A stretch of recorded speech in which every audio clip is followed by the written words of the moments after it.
Champions ట్రోఫీలో నేడు రెండో సెమీస్ 50 పరుగుల తేడాతో నెగ్గిన న్యూజిలాండ్ 363 పరుగుల ఛేదనలో 312 పరుగులు చేసిన సఫారీలు 67 బంతుల్లోనే 100 పరుగులు చేసిన మిల్లర్ మార్చి 9న ఛాంపియన్స్ ట్రోఫీ ఫైనల్ దుబాయ్లో team India X New Zealand ICC champions ట్రోఫీలో న్యూజిలాండ్ ఫైనల్లో అడుగుపెట్టింది. ఇవాళ జరిగిన రెండో సెమీఫైనల్ మ్యాచ్ లో న్యూజిలాండ్ జట్టు దక్షిణాఫ్రికాపై 50 పరుగుల తేడాతో నెగ్గింది. దక్షిణాఫ్రికా బ్యాట్స్మన్ డేవిడ్ మిల్లర్ విరోచిత శతకం సాధించిన ప్రయోజనం లేకపోయింది. 363 పరుగుల భారీ లక్ష్య ఛేదనలో సఫారీలు 50 ఓవర్లలో 9 వికెట్లకు 312 పరుగులు మాత్రమే చేశారు.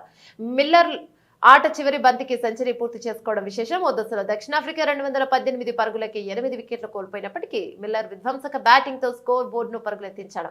అయితే మరో ఎండ్ లో అతడికి సహకరించే వారు లేకపోవడంతో దక్షిణాఫ్రికాకు ఓటమి తప్పలేదు. మిల్లర్ 67 బంతుల్లో 10 ఫ్లోర్లు 4 సిక్స్లతో 100 పరుగులు చేసి నాట్అవుట్ గా నిలిచాడు. అంతకుముందు కెప్టెన్ టెంబా బౌమా 56, వాండర్ డూసెన్ 69 అర్ధ సెంచరీలతో రాణించారు. 22.1 ఓవర్లలో 1 వికెట్ నష్టానికి 125 పరుగులతో పటిష్ట స్థితిలో ఉన్న దక్షిణాఫ్రికా జట్టును కివీస్ కెప్టెన్ మిచెల్ శాంట్నర్ దెబ్బకొట్టాడు. కొద్ది వ్యవధిలోనే 3 వికెట్లు తీసి సఫారీలను ఒత్తిడికి నెట్టాడు.